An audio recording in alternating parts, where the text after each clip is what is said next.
नमस्कार। आज हम बीएससी पार्ट फर्स्ट ईयर के लिक्विड स्टेट चैप्टर में लिक्विड क्रिस्टल्स या द्रव क्रिस्टल के बारे में पढ़ेंगे, जिसे हम मेसोमॉर्फिक स्टेज भी कहते हैं।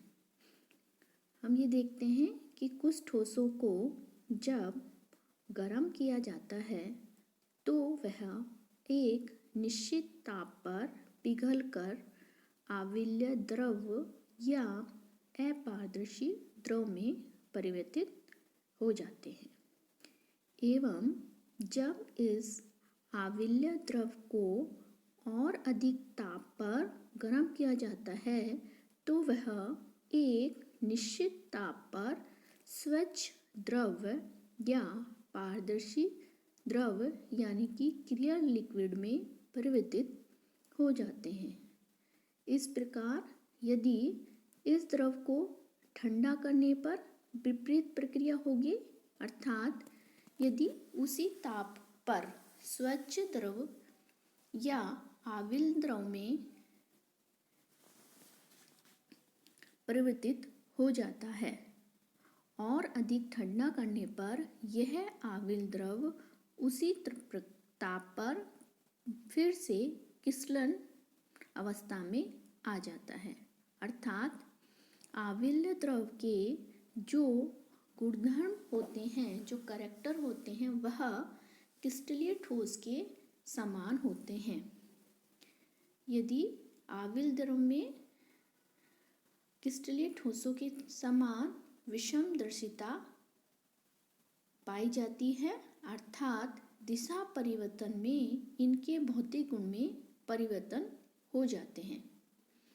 क्रिस्टलीय ठोसों के साथ आविल द्रव की इस समानता के कारण इन्हें लिक्विड क्रिस्टल या द्रव क्रिस्टलन भी कहा जा सकता है।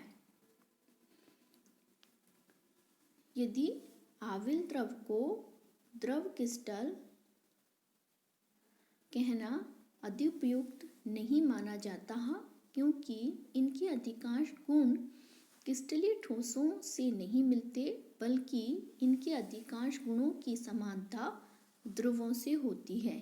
इसलिए इन्हें द्रवों को ठोस और द्रव की इंटरमीडिएट स्टेट यानी कि माध्यमिक अवस्था माना जा सकता है, जिसे हम मेसोमॉर्फिक अवस्था कहा जाता है।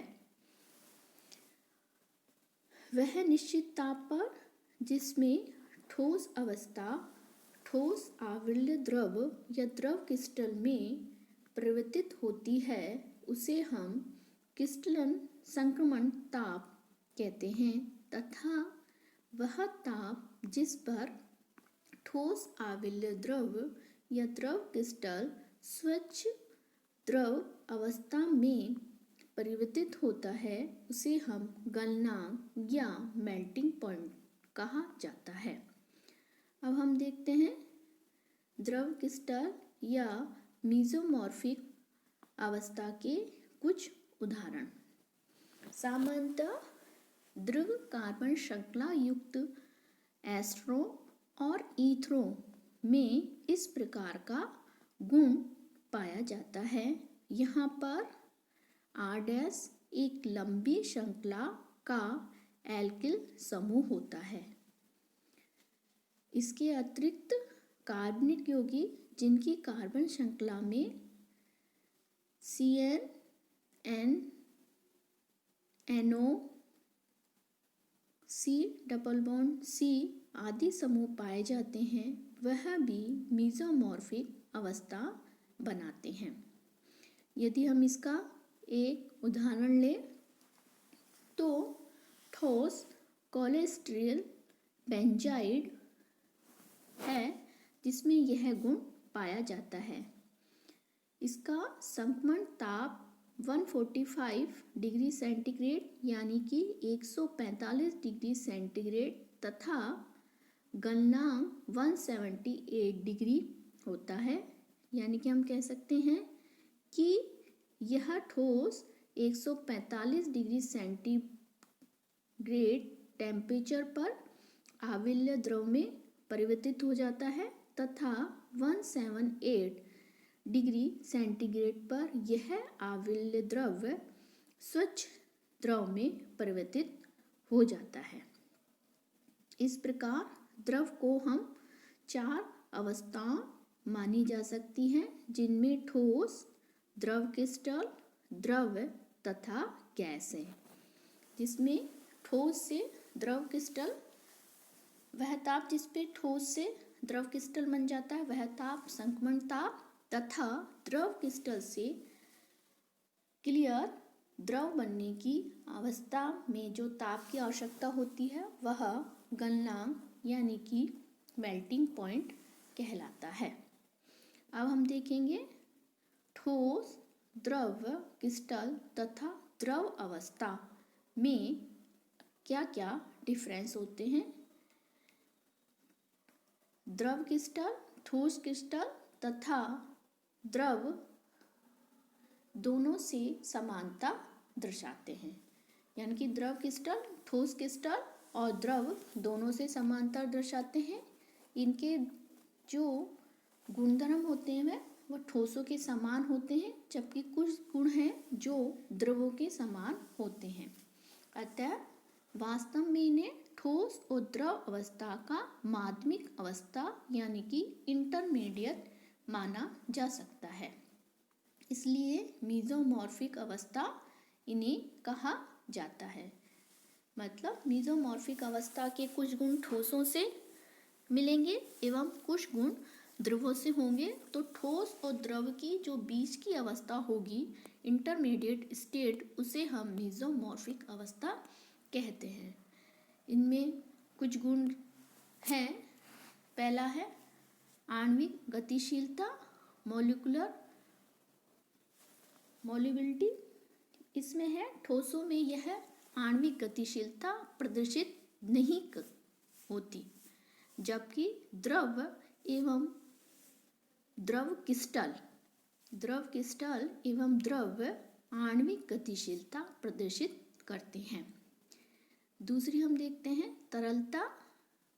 जैसा कि हम जानते हैं कि ठोस तरल नहीं होते हैं, जबकि नाम से पता लग रहा है द्रव क्रिस्टल एवं द्रव तरल होते हैं। तीसरा गुण है श्यानता, विस्कोसिटी। ठोस पदार्थ श्यानता प्रदर्शित नहीं करते हैं, जबकि द्रव क्रिस्टल एवं द्रव में श्यानता का गुण पाया जाता है। आगे है हमारा सरफेस टेंशन। सरफेस टेंशन का गुण भी ठोसों में नहीं पाया जाता है, जबकि द्रव क्रिस्टल एवं द्रव में सरफेस टेंशन का गुण पाया जाता है। विषमदर्शिता। ठोस हैं यह विषमदर्शिता दर्शाते हैं, जबकि द्रव क्रिस्टल एवं द्रव क्रिस्टल भी विषमदर्शिता प्रदर्शित करते हैं, जबकि द्रव विषमदर्शिता का गुण प्रदर्शित नहीं करते हैं। डबल रेफरेंस द्विविवर्तन। यह ठोस प्रदर्शित करते हैं, द्रव क्रिस्टल भी प्रदर्शित करते हैं, लेकिन द्रव अवस्था में द्विविवर्तन का गुण नहीं पाया जाता है। व्यक्तीकरण पैटर्न। यह ठोस इस प्रकार का पैटर्न बनाते हैं, जबकि द्रव क्रिस्टल भी इस प्रकार का पैटर्न बनाते हैं, जबकि द्रव है यह व्यक्तीकरण पैटर्न प्रदर्शित नहीं करते हैं। ये थी हमारी आज के मीजोमॉर्फिक अवस्था, जो कि जिसे हम द्रव क्रिस्टल में मीजोमॉर्फिक अवस्था पाई जाती है, जो कि ठोस और द्रव अवस्था के बीच की कड़ी होती है, यानी कि इंटरमीडिएट अवस्था होती है, जो कि ठोसों से तथा द्रवों से कुछ समानता रखती है। ये थी हमारी मीजोमॉर्फिक अवस्था। ये एग्जाम में शॉर्ट नोट करके आ सकता है कि मीजोमॉर्फिक अवस्था क्या होती है तथा इसे समझाइए। उचित उदाहरण देते हुए मीजोमॉर्फिक अवस्था को समझाइए, जिसमें आपको यह बताना होगा कि ठोस और द्रव के बीच की अवस्था मेसोमॉर्फिक अवस्था कहलाएगी तथा इनमें जो टेम्परेचर है, संक्रमण ताप तथा मेल्टिंग पॉइंट गलनांक को आपको बताना होगा और इसके उदाहरण भी देने होंगे। नमस्कार।